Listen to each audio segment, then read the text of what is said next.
Hey, what the f***'s up, guys? P Doozy on the mic, aka Young Stem Cells here, and today I'm gonna talk about the loot that I got from 210 runs of Uldaman in Wrath Classic. I randomly decided to start running Uldaman again for the hopes of getting one of the few items listed on the screen, which as you can see, have a very high value due to them being best in slot items for level 39 Twink players. I'm making a level 39 best in slot fire mage right now, and my fiance is leveling a level 39 best in slot warlock, so I'm hoping to find some gear for our characters during these runs. I've already got a little lucky, so I'm hoping to keep it going.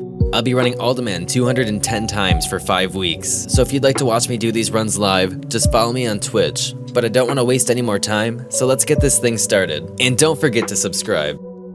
In my 210 runs, I only got one epic, but it was a really nice one. I got Underworld Band, which is a best in slot ring for caster DPS classes in the 39 bracket. So it's a highly sought after epic, which gives it a pretty nice value of 1,000 or more gold. I've decided to keep this for the characters that I've mentioned earlier.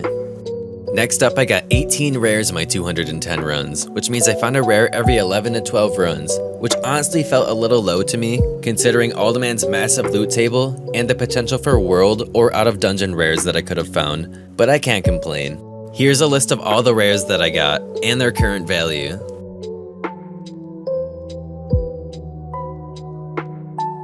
Next up, I found 1,697 greens in the 210 runs, which means on average I was finding 8 greens per run. I vendored almost all of the greens, but I kept anything that had the name Shadow Wrath, Fiery Wrath, Frozen Wrath, or some other greens such as the ones on the screen due to their value to the 39 community.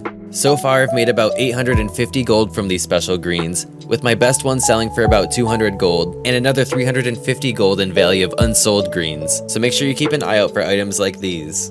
Here's the total that I've made between vendored and auctioned greens. Next up is Mage Weave and Silk Cloth, and in 210 runs, I got 10,795 Mage Weave and 7,840 Silk, and I've sold all of the cloth over the last month. Here's how much I've made from it all, and this is what I bought with the gold. Now that I've got the vendor mammoth, I'll be able to vendor items right outside Uldaman's backdoor cave, and just keep running the dungeon without having to delete anything. If you need a route guide, it'll be in the comment section down below. And next up, we got patterns. I was getting some really good patterns and made a ton of gold from them. Here's what I've been selling. My best patterns are coming from the chest at the end of the dungeon and the one at the beginning. If you don't know where to go, I just put out an Uldaman backdoor route guide and how to farm 20% faster. And like I said, you can find that in the comment section down below. Okay, next up I got gems, which I've been bringing in massive amounts of gold. Take a look at how much I've been selling these for. Some days you can buy gems for almost nothing and flip them for almost 20 to 30 times their buying price, or even more. This is something that I got into to maximize my profits. People need these gems for old professions and don't want to go out getting them, so there's always going to be a demand for these. And the last category is a category I like to call Other, which is just a bunch of stuff bundled for convenience. Take a look.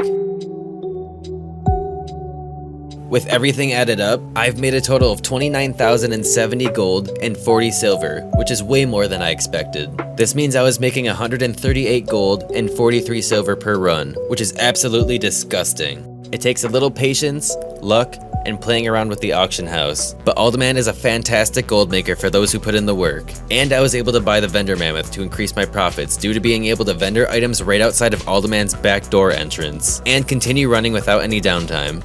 Each run was taking about 10 minutes before I updated my route and talents, and added a 20% movement speed boost using Zanza's Swiftness Potion, but now I've got it down to about 9 minutes, so check out my updated route guide to run it more quickly than before.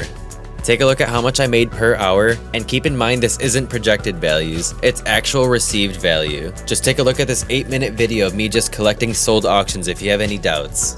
Other than that, I got 4 more weeks of Uldaman to go, and I actually just finished up week 2, but the loot from week 2 won't be posted for another week or so due to how busy I am, so please subscribe if you want to follow along. I don't think there's much else to talk about. I'll be playing the absolute f*** out of Hardcore Classic, Season of Mastery 2, and Diablo 4 when they all get released, and we'll be streaming everything live at twitch.tv/Porowl, so stop by and tell me that I matter. Thank you for watching, and I'll see you in about a week with loot from week 2.